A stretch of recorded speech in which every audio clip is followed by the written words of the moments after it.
قولوا بشوكولا اللي راح ديروا به حلا في هذا العيد يجي بحشو بني غني بالشوكولا والكراميل يذوب في الفم. تابعوني حتى الاخر نوريكم كيفيه تحضيره.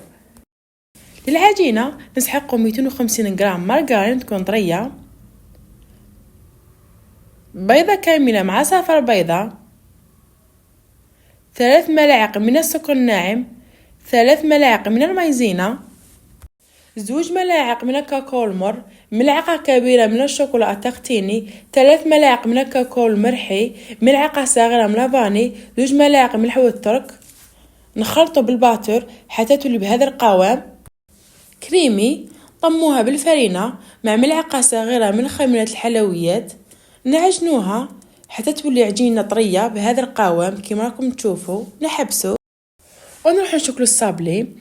نديرو كيس بلاستيكي في القاعدة فوق العجينة باه كي نجي نرفدو الصابلي يجينا ساهل. نحلو العجينة ونجيبو الطابع بشكل قلب ونطبعو بهذه الطريقة كيما راكم تشوفوا. شوفوا الكيس بلاستيكي شحال يساعد نرفدو الحبة بكل سهولة. بعد ما شكلتهم كامل دخلهم داخل الفرن يطيبوا يكون سخون مسبقا. بالنسبة للحشو عندنا غاناش شوكولا اللي جا من البدلو درتو لكم مسبقا. نسحقوا 50 غرام من المارغرين، 100 غرام شوكولا مزيج من الشوكولا اولي والشوكولا السوداء، نديروها فوق النار حتى تذوب. بعد نضيف لها 100 غرام من الشوكولا التختيني، نخلطو جيدا ونخلوها تبرد. بعد ما طاب الصابلي وبرد نجيو نديرو الحشو. عندنا كراميل نضيفو لها كاكاو الملحي كيما راكم تشوفوا راح يزيد لها بنه. نديرو الغاناج بعد ما بردت في الاطراف وفي الوسط نديرو كراميل ونسوي الاطراف بهذه الطريقه كيما راكم تشوفوا. بعد ما كملتهم كامل ذوب الشوكولا اولي في حمام مائي، ضفت لها 2 ملاعق من الزيت.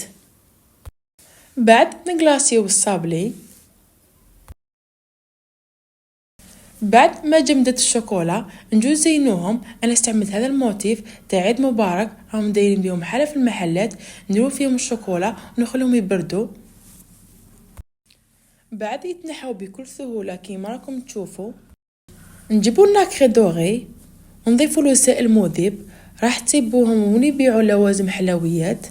نخلطوا ونجو نشكلوا الموتيف تاع عيد مبارك بهذه الطريقه كيما راكم تشوفوا، ونلصقوه فوق الصابلي بالشوكولا كيما راكم تشوفوا. وهذه هي النتيجة النهائية. بسم الله ما شاء الله، جا شكله بزاف شباب. جربوا وصفة وبصحتكم. مع السلامة مع وصفة أخرى.